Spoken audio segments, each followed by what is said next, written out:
To ATP videos. Palak paneer butter masala ఎలా తయారు చేసుకుందామో చూద్దాము. ఫస్ట్ పాలకూరను శుభ్రంగా కడిగి ఉంచుకోవాలి. ఇప్పుడు స్టవ్ ఆన్ చేసి ఒక గిన్నెలో 500 ml వాటర్ పోసుకొని బాగా మరగనివ్వాలి. ఆ వాటర్ మరిగాక అందులో పాలకూరను కూడా వేసి 2 నిమిషాల పాటు ఉడకనివ్వాలి. ఇది మనకి ఆకంతా వడబడిపోయింది. ఇప్పుడు స్టవ్ ఆఫ్ చేసి ఈ పాలకూరను ఐస్ వాటర్లో వేసుకోవాలి. ఐస్ వాటర్లో వేయడం వల్ల పాలకూర అనేది కలర్ చేంజ్ కాదు.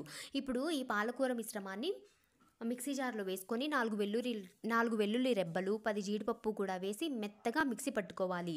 ఇప్పుడు స్టవ్ ఆన్ చేసుకొని స్టవ్ మీద కళాయి పెట్టి అందులో 2 టేబుల్ స్పూన్ బటర్, అలాగే 2 టేబుల్ స్పూన్ నూనె కూడా వేసి అది హీట్ అయ్యాక అందులో జీలకర్ర, 4 వెల్లుల్లి రెబ్బలు, పచ్చిమిర్చి, అలాగే ఆనియన్, టమాటా కూడా వేసి అందులోనే అల్లం వెల్లుల్లి పేస్ట్ కూడా వేసి బాగా మగ్గనివ్వాలి.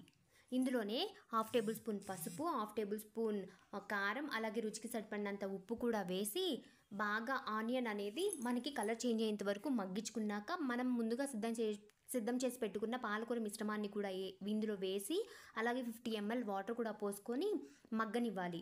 ఇది మగ్గాక మూత పెట్టి వేరొక కళాయిలో 1/2 టేబుల్ స్పూన్ పసుపు, రుచికి సరిపడినంత ఉప్పు, కొంచెం కారం వేసి బాగా కలుపుకొని అందులో పన్నీర్ని చిన్న చిన్న పీసెస్గా కట్ చేసి వేస్తున్నాను.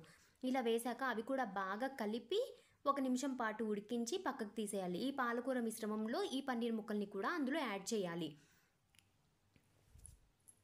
ఈ పాలకూర మనకి బాగా పట్టింది కదా, సో ఇందులో ఈ పన్నీర్ మిశ్రమంలో యాడ్ చేస్తున్నాను. ఇలా యాడ్ చేశాక ఈ పన్నీర్ ఇప్పుడు ఆ కళాయి అలాగే ఉంటుందండి, అది ఆన్ చేసే ఉంటుంది స్టవ్ అనేది. ఇప్పుడు బాగా కలుపుకోవాలి. ఇప్పుడు ఈ కర్రీ అనేది మనకి కుక్ అయింది.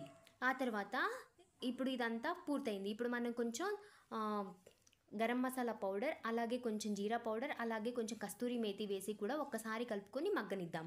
ఇంకా వేరొక దాంట్లో కొంచెం పోపు పెట్టుకుందాం. ఆవాలు, జీలకర్ర మాత్రమే వేసాను నేను ఇందులో.